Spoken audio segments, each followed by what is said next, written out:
Simple lang akong babae. May pagkamasungit pero sobrang lakas tumawa. May pagkabaliw din. Minsan nakikisabay din sa trip. Di ako maarte pagdating sa pagkain. Like fishball at palamig lang sapat na. Makulit ako at palabiro. Hindi rin ako mahirap kaibiganin. Yes, matampuhin din ako. Masiyahin.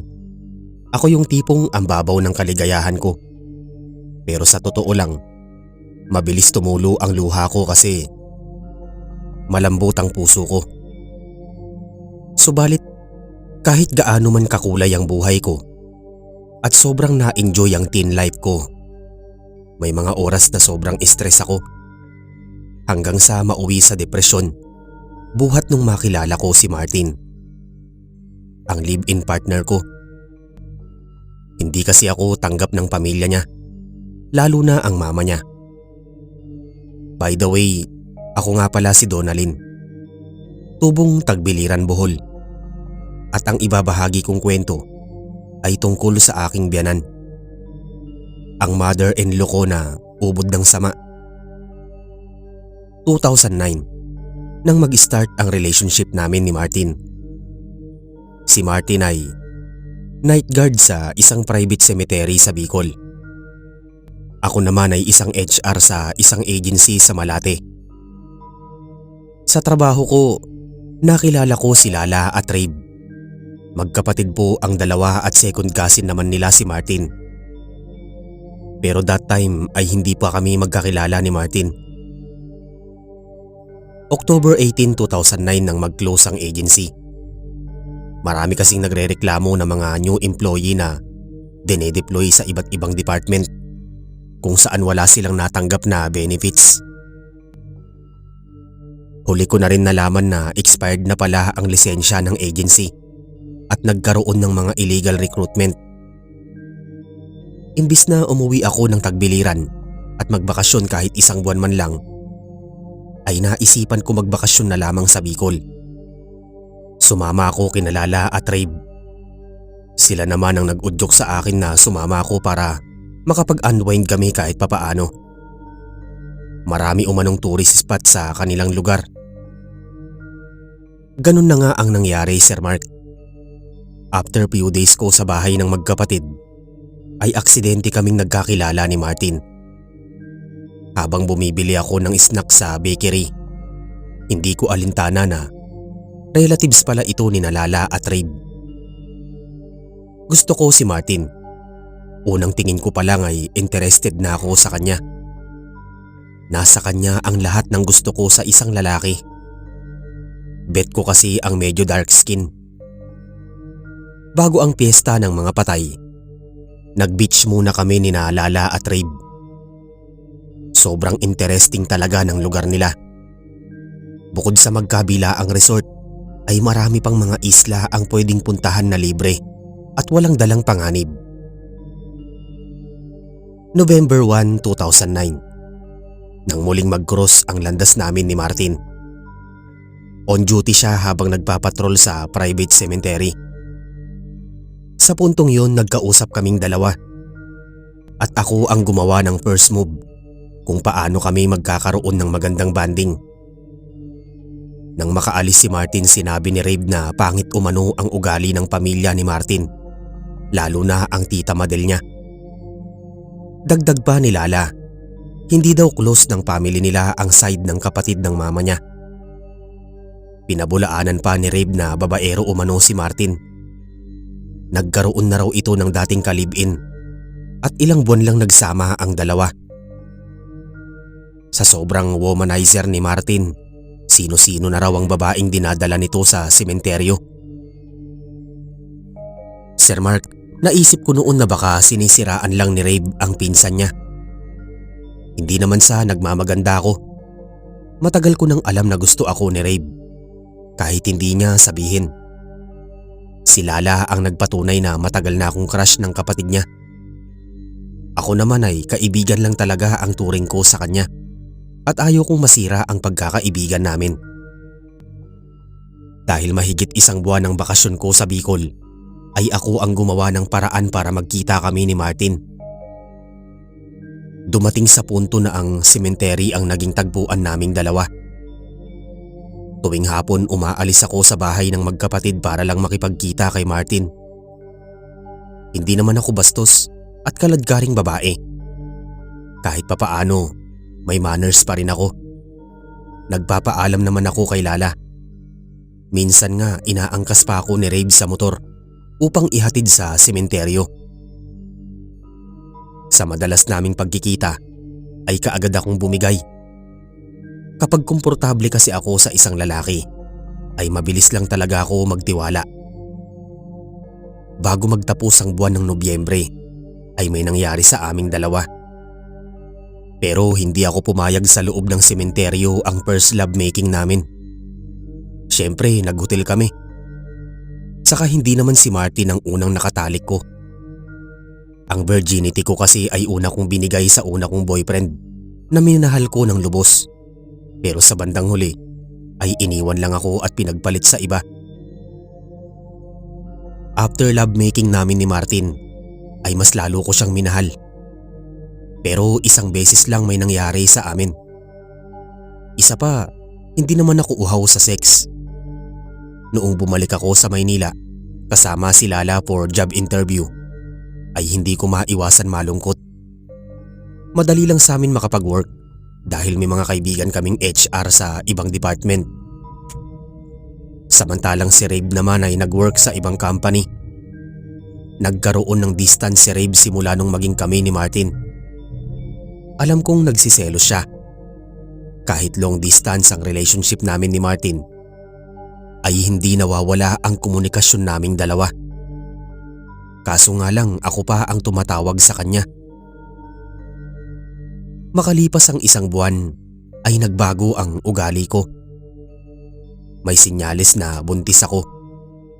Sinabi ko sa boyfriend ko na nagdadalang tao ako. Akala ko matutuwa si Martin. Kahit sa cellphone lang kami nag-uusap, batid ko ang panlalamig niya. Dumating sa punto na hindi na ito nagparamdam sa akin. Paulit-ulit kong tinatawagan ang number niya pero bihira lang sagutin. Palusot niya busy umano sa trabaho. First time ko noon makarinig ng night guard na walang oras kahit man lang kausapin ako ng ilang minuto.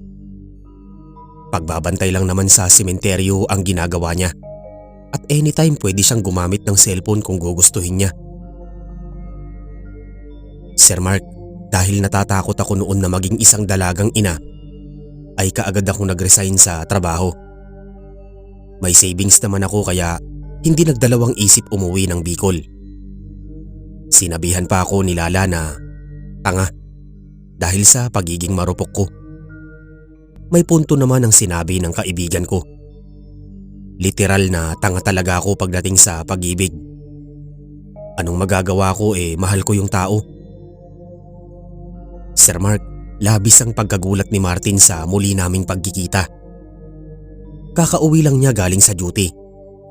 Sa pagkakataong yun, unang beses ko mamit ang mama niya.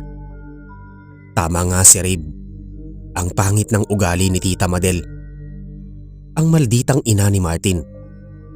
Tinaasan pa ako ng kilay at sinabing baka sa ibang lalaki ang dinadala ko. Mabuti na lang at napilitang ipagtanggol ako ni Martin sa mama niya. Kahit papaano, harap-harapan niyang sinabi na siya talaga ang ama.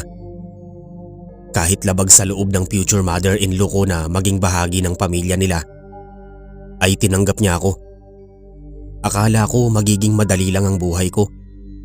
Kahit anong pakisama ko ay masama pa rin ang tingin sa akin ng biyanan ko. Pati ang saving ko na dapat nakalaan sa gamit ng magiging anak ko ay nagalaw ko. Palagi kasing nagpaparinig ang mother-in-law ko na mahal umano ang mga bilihin. Kaya pati pagkain ko ay ako ang gumagastos. Hindi naman mayaman ang pamilya nila. Pero kung makaasta ay daig pa ang milyonarya. Nang maubos ang ipon ko, ay mas lalong lumala ang sitwasyon ko. Ginagawa nila akong alila lalo na sa pagsapit ng hapon kung saan nasa trabaho ang partner ko. Ultimo, damit ng mga kapatid ni Martin ay ako ang naglalaba. Hindi ko noon sinabi sa mga magulang ko na may ka-live-in partner na ako. Alam ko kasing magagalit sila lalo pat may pinag-aralan ako. Sadyang nabaliw lang talaga ako kay Martin. Sir Mark, habang tumatagal ay palala ng palala ang kalagayan ko. Kadalasan, kumakain sa labas ang buong pamilya habang ako na may nagpapakasasa sa mga gawaing bahay. Ako ang nagsilbing katulong ng tahanan. Palaging puyat, kakaisip kung ano ang kakainin kinabukasan. Madalas akong paulamin ng sardinas at tuyong isda na sobrang alat. Halos walang sustansya ang pumapasok sa sikmura ko. Kahit gatas ay tinitipid ko maging malusog lang ang batang dinadala ko. Makalipas ang ilang buwan, tuluyan nang nagbago si Martin. May mga araw na hindi na ito umuuwi ng bahay. Palagi pa naka-off ang cellphone.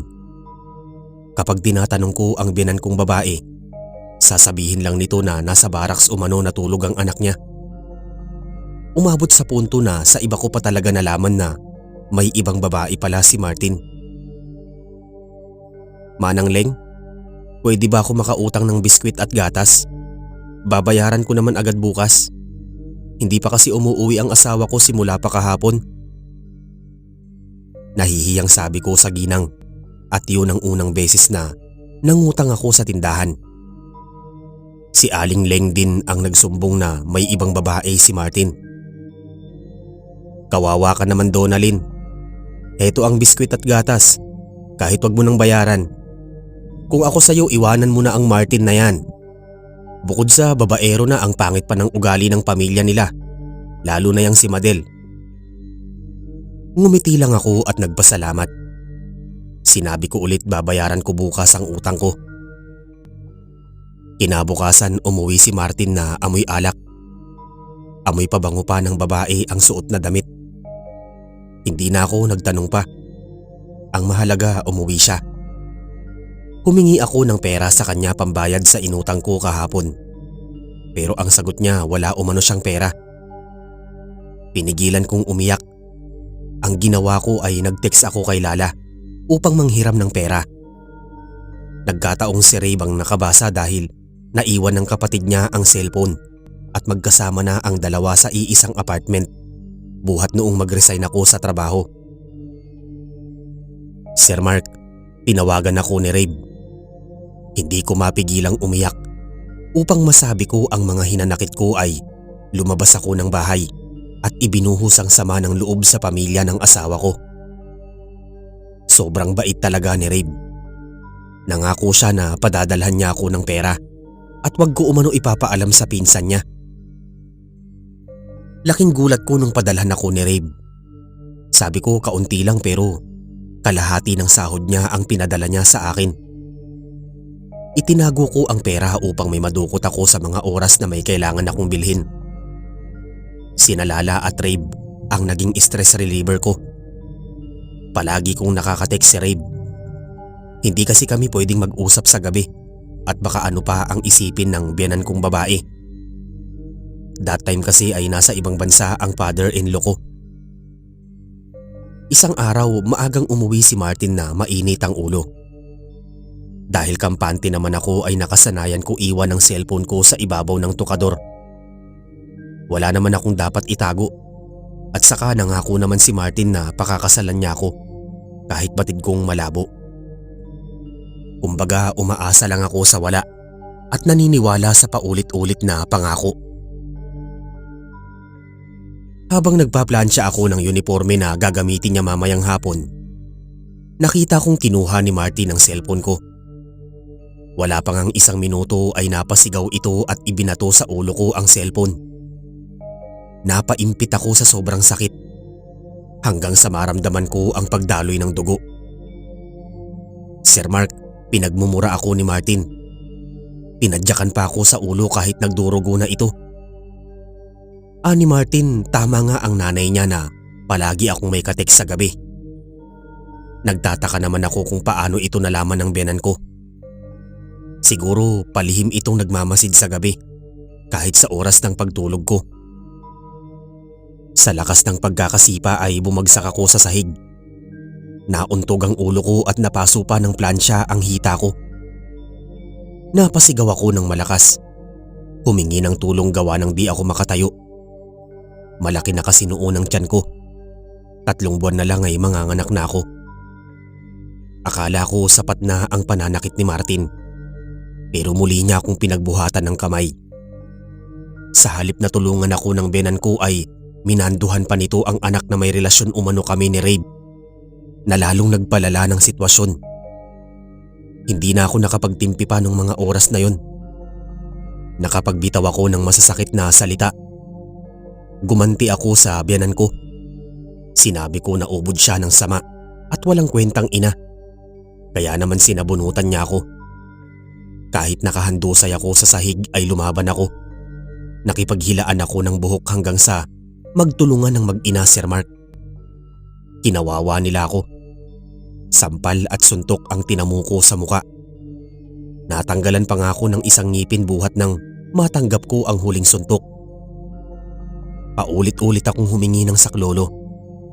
Umaasang ililigtas ako ng ilang kapitbahay. Pero walang dumating. Ang tanging pag-asa ko na lamang noon ay ang cellphone ko. Nagbabaka sakali na hindi pa yun sira. Nang kukunin ko na ang cellphone ko ay kinuha ito ng aking biyenan at tuluyang inilayo sa akin. Sir Mark, parang gusto na nila akong patayin. Habang nagsusumamo kasi ako na itigil na nila ang pananakit sa akin, ay napapangisi pa ang biyenan ko. Dumating sa punto na hinawakan ni Martin ang buhok ko at kinaladkad ako palabas ng bahay. Halos lantaran na ang pambubugbog sa akin. Sumigaw pa ang biyenan ko na malandi umano akong babae. Kadugo pa raw nila ang kinakalantari ko. Nang tatadyakan ni Martin ang tiyan ko ay biglang sumigit sa eksena si Aling Leng kasama ang asawa niya. Gusto nila akong tulungan. Sa puntong yun mas lalong naging mabagsik si Martin. Paulit-ulit akong hinataw sa mukha ng kamao. Halos sumuka na ako ng dugo. Basag na ang labi ko. Namamaga na ang mata ko dulot ng malaking bukol na may kasama pang dugo. Nang tutuluyan na ako ni Martin gamit ang bato na ipanghahampas sa ulo ko, ay bigla namang dumating ang pamilya ni Lala at Raven. Sila ang nagligtas sa akin dahil mortal nila itong kaaway kahit na magkaanak pa sila. Ipapakulong ko kayo sa ginawa nyo kay Donalyn. Hindi na kayo naawa sa kanya. Buntis pa naman siya. Sigaw ni Tita Kat, ang ina ng magkapatid. Sir Mark, sa sobrang kademonyuhan ng biyenan ko, pinagdiinan pa nito na hindi umano si Martin ang ama ng dinadala ko, kundi ang anak nilang si Rave. Napakatalim talaga ng dila ni Tita Madel. Siya na siguro ang pinakamasamang babae sa mundo. Kunin niyo ang basurang yan. Total anak niyo naman ang nakabuntis sa kanya. Bakit kasi nag-alaga pa ng baliw na aso ang anak ko?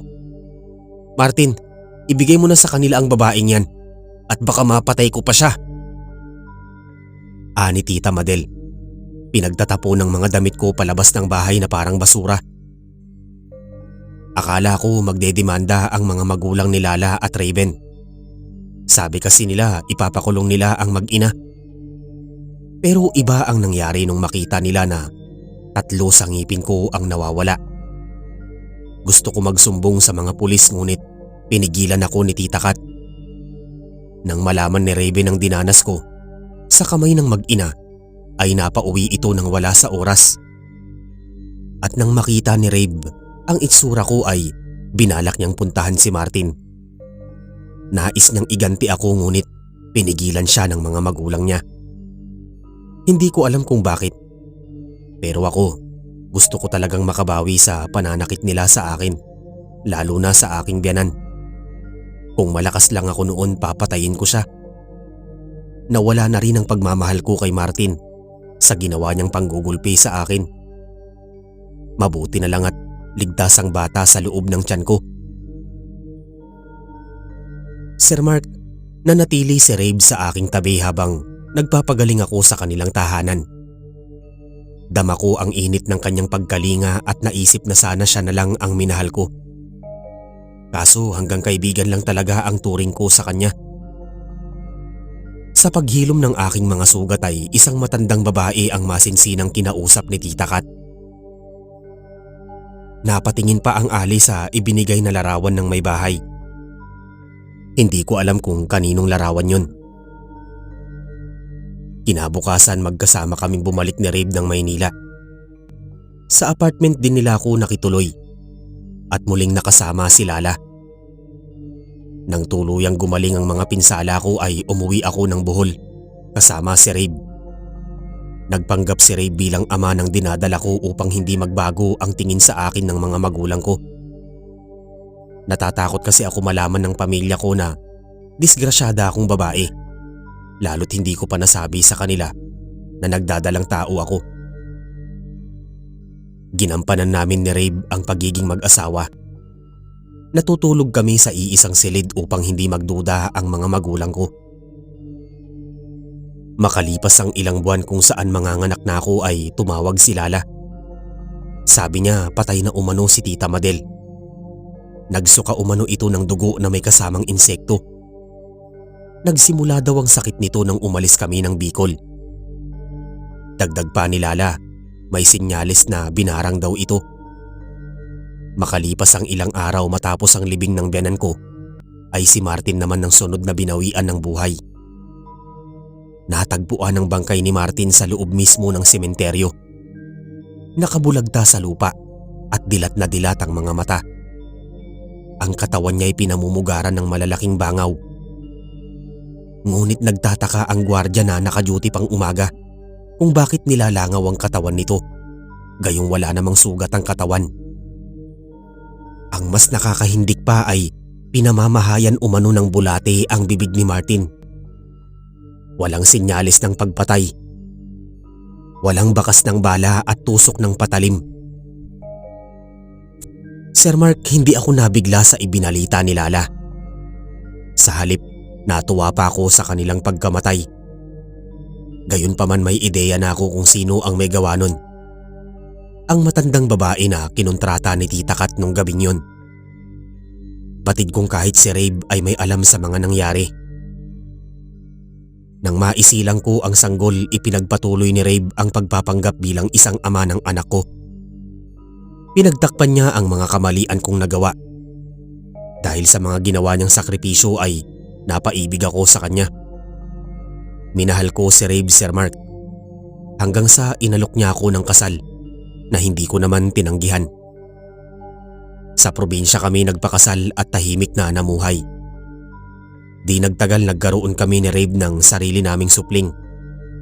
At ang anak ko kay Martin ay itinuring niya na parang tunay niyang anak. Kahit marami akong nagawang kamalian sa buhay ay tanggap pa rin ako ng pamilya ni na Rave at Lala. Dumalo pa nga sila sa aming kasal at nag-stay ng ilang araw sa probinsya. Hanggang dito na lamang po ang aking kwento, Sir Mark. Pasensya na po kung mas nangingibabaw ang buhay pag-ibig na ibinahagi kong kwento na hango sa naging karanasan ko sa nakaraan. Lubos na gumagalang at nagpapasalamat ang inyong masugid na taga-subaybay, Jonalyn ng Tagbilaran, Bohol.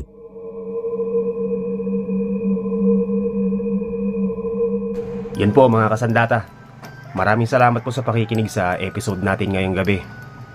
Sa mga hindi pa nakakapag-subscribe sa side channel natin, ilalagay ko po yung link sa comment section. Sana makapag-subscribe kayo. Yun lang. Hanggang sa susunod na mga kwento. Salamat.